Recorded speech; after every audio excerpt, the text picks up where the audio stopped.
So I know from watching the red-breasted nuthatches that visit our bird feeder that they are not immediately eating all of the seed that they're gathering.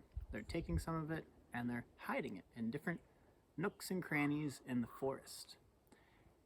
The other day, I was searching through our forest for some of the smallest of a type of plant called a liverwort. It's closely related to a moss. Anyway, they grow on trees. So I was walking through the forest and I'd have to show you what I found. So come on, follow me.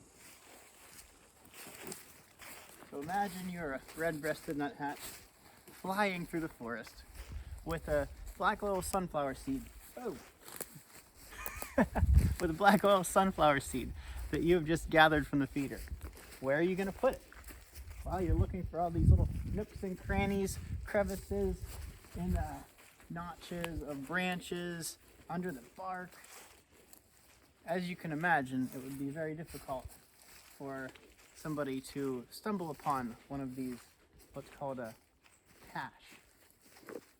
And it was, okay, so I was looking for liverworts, and there's one called Tillidium palcharimum.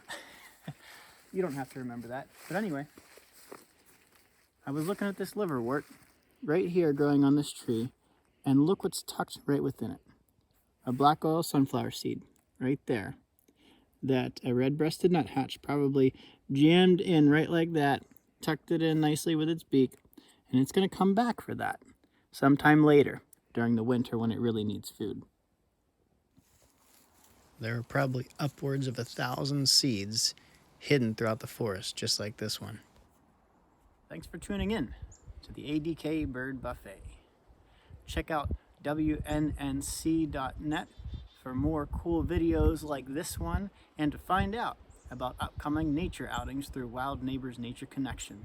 I'll see you next time.